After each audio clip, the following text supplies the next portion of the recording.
Alors, ici, on est sur les opérations sur les nombres, sur les nombres relatifs, c'est-à-dire les nombres positifs ou négatifs. Là, on va traiter que de nombres entiers. Pas besoin de rentrer dans les nombres à virgule, ce sera exactement le même principe si les nombres sont à virgule, hein, bien sûr. Donc, on va traiter d'une part de l'addition et de la soustraction, mais on ne parlera pas exactement de soustraction, on parlera plutôt d'addition uniquement. Voilà, on va comprendre que derrière chaque soustraction se cache une addition. Ensuite, on traitera de la multiplication et de son opération inverse, la division, qui ont les mêmes règles, à part. Alors, pour ce qui est de l'addition et de la soustraction.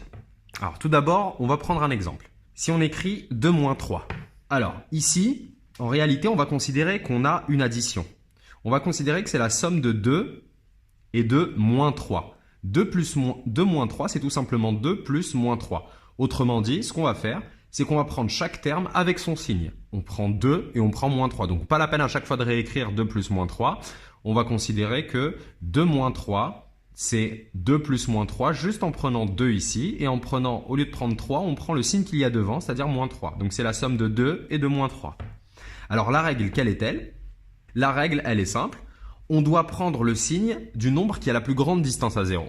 Le nombre qui a la plus grande distance à 0 ici entre 2 et moins 3, ben c'est moins 3. Sa distance à 0, c'est 3. Elle est plus grande que la distance à 0 de 2 qui est 2. Donc, on garde un moins. Donc, sinon, on peut se dire qu'un nombre positif, c'est un gain. On a gagné 2 ici, et un nombre négatif, c'est une perte. Donc, on aura perdu 3 ici. Eh bien, si on gagne 2 et qu'on perd 3, on a plutôt perdu, donc on mettra un signe moins, qui symbolise la perte. Et ensuite, pour savoir combien est-ce qu'on a perdu, à ce moment-là, on prend la plus grande distance à 0, 3, et on lui soustrait la plus petite distance à 0. Autrement dit, on fait la soustraction qu'on a toujours su faire. 3 moins 2. On peut bien sûr le faire de tête, hein, et cela donne moins 1. Donc voilà, soit on pense point, donc on gagne 2 points et on perd 3 points. On peut directement de tête dire qu'on a plutôt perdu 1 point, si on fait le bilan. Sinon, on peut utiliser, je sais pas moi, par exemple un ascenseur. Un ascenseur, on imagine un bâtiment infini avec un sous-sol infini. On est au 2e étage, on est au plus 2, donc 2e étage au-dessus du rez-de-chaussée. On descend, pour moins on descend, de 3 étages. Voilà, donc on se retrouve au premier sous-sol, donc à moins 1. Sinon, on peut imaginer de l'argent, hein, si on gagne 2 euros et qu'on perd 3 euros derrière. Donc il y a plein de façons de voir les choses. À vous de choisir la façon qui vous semble la meilleure, mais en tout cas, voici la règle. Si on a une somme de deux nombres de signes différents, l'un positif, l'autre négatif, eh bien, on prendra le signe du nombre qui a la plus grande distance à 0 et on fait la plus grande distance à 0 moins la plus petite distance à 0 pour obtenir la distance à 0 du résultat. On prend un autre exemple. Moins 5 plus 2. Donc ici, on voit directement que c'est la somme de moins 5 et de plus 2, en fait, ou de 2 tout court. Donc à ce moment-là, qu'est-ce qu'on fait? On va aussi prendre le signe du nombre qui a la plus grande distance à 0. Donc ici, c'est parce qu'on a une somme de deux nombres de signes différents. On a une somme de deux nombres de signes différents, donc on prend le nombre ayant la plus grande distance à 0 et on regarde son signe. C'est le signe moins, donc on met tout de suite un moins ici.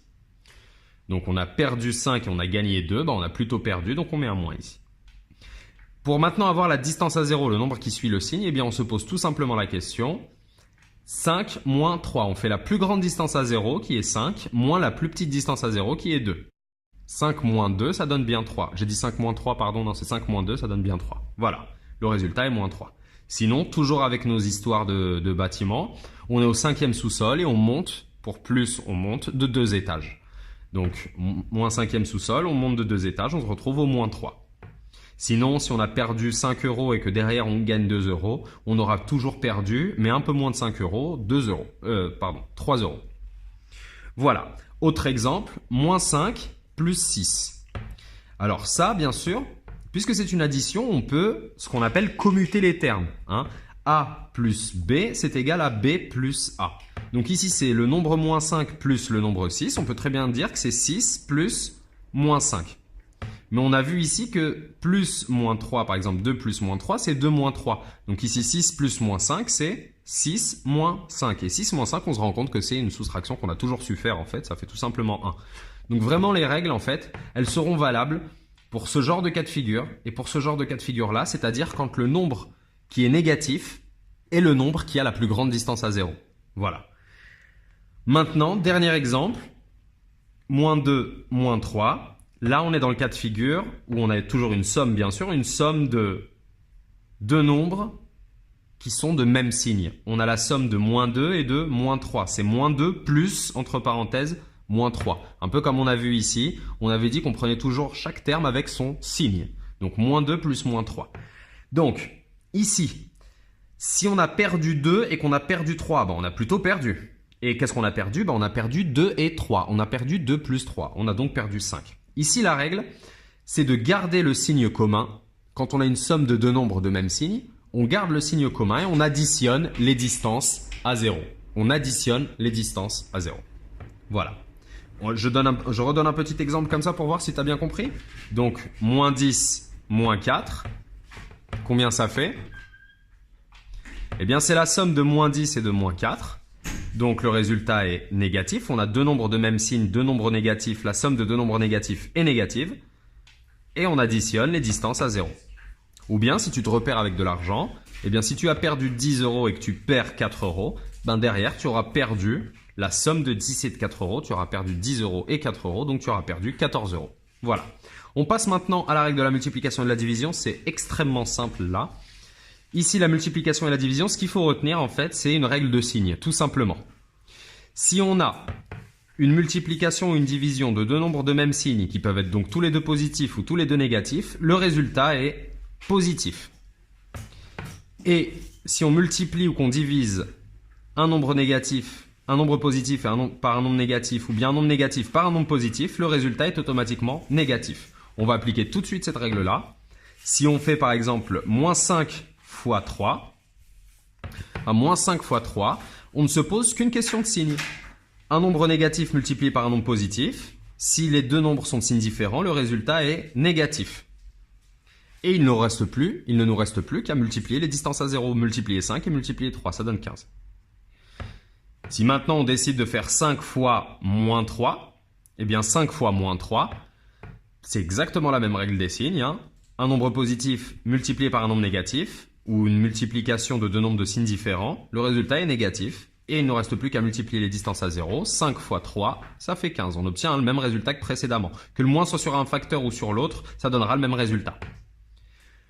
Maintenant, si on décide de multiplier moins 5 et, tu l'as sûrement deviné, moins 3 cette fois. Donc, produit de deux nombres négatifs, le résultat est automatiquement positif. Donc, c'est plus 15 ou bien 15. Voilà.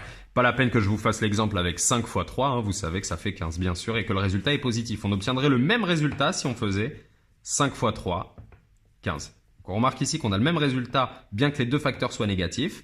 Et ici, on a le même résultat, qu'on ait un facteur négatif ou l'autre positif.